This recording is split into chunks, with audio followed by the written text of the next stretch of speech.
உங்களுக்கு வந்து நான் அல்வா குடுப்பேன்னு நான் எதிர்பார்க்கல சார். ஸோ நீங்க சொல்லுங்க. இந்த படத்திலேயே யார் உங்களுக்கு வேற லெவலா அல்வா குடுத்தாங்க? சொல்லி தான் ஆகணும். இல்லைன்னா, இதோ ரொம்ப நேரமா இந்த ஜூஸ் நீங்க பார்த்துட்டு இருந்திருப்பீங்க. இது வந்து நொர தள்ளி இருக்கிற பாவக்கா ஜூஸ். ஓகேவா? பாருங்க நொர தள்ளிலாம் இருக்கு. அது வந்து punishment juice. Kishore, Abhirami shoot plan பண்ணிட்டோம் ஹீரோ வரதுக்கு முன்னாடி. அப்போ ஒரு ஹீரோயினை ஃபிக்ஸ் பண்ணோம். அவங்க நடித்தாங்க. அப்புறம் நடிச்சுட்டு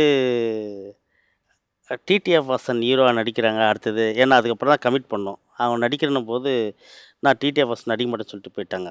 எனக்கு ம். அது பாவக்காய் ஜூஸ் மாதிரி தான் இருந்தது. அல்வா மாரி இல்ல. ஓகே. அது பாவக்காய் ஜூஸ் மாரி இருந்தது. கொஞ்சம் ஷூட்டிங் கொஞ்சம் எக்ஸ்பென்ஸ் ஆச்சு. ம், ம், அது ம். வேற எந்த ப்ரொடியூசரா இருந்தாலும் ரொம்ப கஷ்டப்பட்டுருப்பாங்க. இவரும் கஷ்டப்பட்டாரு. பட் நண்பனுக்காக கொஞ்சம் விட்டு குடுத்தாரு. அதே மாரி அது அதோட எனக்கு ரொம்ப கஷ்டமா இருந்தது. அதே மாரி இன்னொரு விஷயம் என்னன்னா, நான் இவன் தான் சொன்னேன். நான் அதுக்கப்புறம் தான் நான் கமிட் ஆகுறேன். ஸோ கமிட் ஆனா தான் போறேன்னு சொல்லியிருந்தாங்க. நான் சொன்னேன், "சார் அப்படி தான் சொல்றாங்கன்னா, நீங்க அவங்கள விட்டுட்டு ஏன் வரீங்க? நீங்க ஆல்ரெடி ஷூட் பண்ணிட்டீங்க. ஏன்னா இதுக்கப்புறம் இன்னும் எவ்வளோ பொருட்செலவு இருக்கு. ஸோ அப்படி இருக்கும்போது நீங்க பார்க்கலாம்ல. அவங்களயே வச்சு வேற யாரையாவது பார்க்கலாம்ல" அப்படின்னு சொன்னேன். பட் இருந்தாலும் சார் வந்து ரொம்ப கான்ஃபிடென்ட்டா இருந்தாரு. "இல்ல நீ தான் வேணும்னு" சொல்லி. இதுவரைக்கும் எந்த இன்டர்வியூலயும் இத பத்தி சொன்னதில்ல. அது ஒரு மாரி மனசு கஷ்டமா இருந்தது எனக்கு. பட் இல்ல நான் இதுவரை அந்த நடக்காதுல்ல. லீடு குடுத்ததில்ல. அதனால நீங்க அது வரல அந்த இடத்துக்கு. ஓகே.